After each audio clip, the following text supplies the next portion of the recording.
Hello students, welcome again. Students, in today's lecture, we want to understand the four tempters and the symbol of will which is presented by T.S. Eliot in the play The Murder in the Cathedral. We know that Thomas Stearns Eliot is a 20th century poet, dramatist and critic of English literature.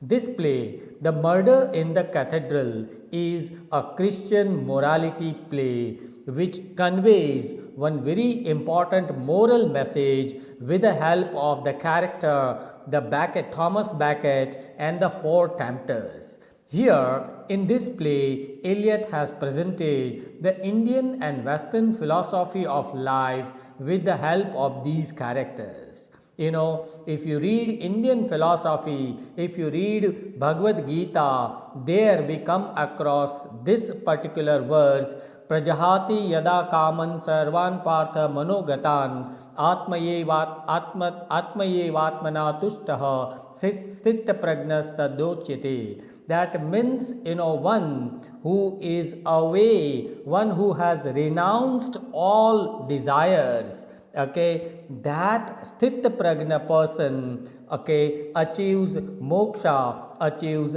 salvation. Here the main character Thomas Becket comes out in this play as a symbol of stillness, a symbol of patience, who stands in the center, around whom he is surrounded by the four tempters. As you can see on the screen, this life is what Indian philosophy, by which T.S. Eliot was very much influenced in those times. Indian philosophy believes in this wheel of time, where the sthita pragna person sits in the center. He remains unmoved, untouched, but those who are influenced by the worldly pleasures, worldly powers, they are moving on the surface. So the four tempters are here in this play presented on the surface of the will,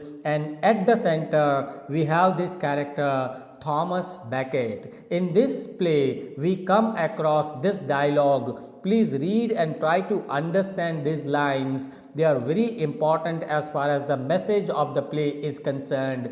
The lines say that they know and they do not know. Some people know this philosophy, some people do not know this philosophy, that acting is suffering. When you act in the life, you suffer, and suffering is action. Neither does the agent suffer nor the patient act. The patient person means the person who has patience, the person who is sthita pragna, the person who is unmoved and untouched by these worldly pleasures. He remains at the center and he does not move. You can even experiment this. When the wheel moves, the center does not move. What moves is the surface area, right? So one who wants to achieve moksha should try to remain at the center of the will, and Thomas Becket is doing this thing. This will may turn and still be forever still. The will turns, but the center remains still forever. This is the idea.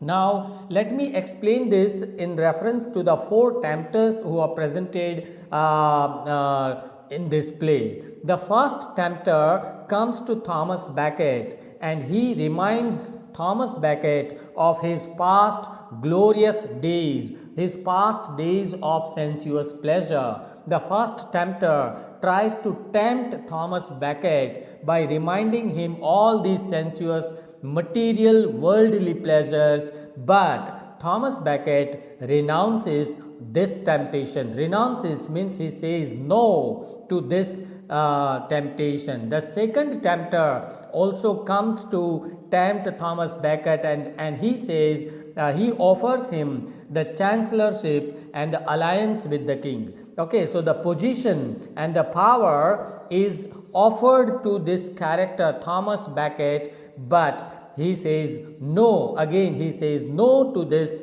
power and position. In our real life also, as Bhagavad Gita says that we must renounce old worldly pleasures because they are temporal pleasures. They are not the eternal pleasures. Okay, the pleasure that you gain out of material things, they do not give you eternal pleasure. If you want to achieve eternal pleasure, you have to remain within yourself and try to understand your own atma, your own soul. Okay, so know thyself.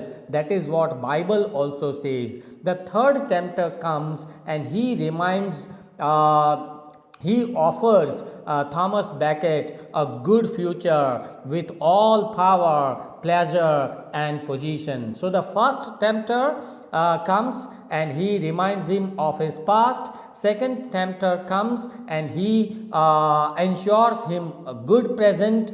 Okay, and the third tempter comes and he offers him a good future. But again, Thomas Becket, who is at the center of this will, who is unmoved and untouched by these material pleasures, okay, he says no to the third tempter. And the fourth tempter comes, okay, he offers him the eternal glory in the future. He offers him the idea of self glorification as a saint and a martyr. When a person becomes a martyr, he has a will, he has a desire in his mind that the future generation will remember me. I will be the hero after death. Okay, so the martyr dies and his rule begins on the tomb after the death. But this temptation again is rejected by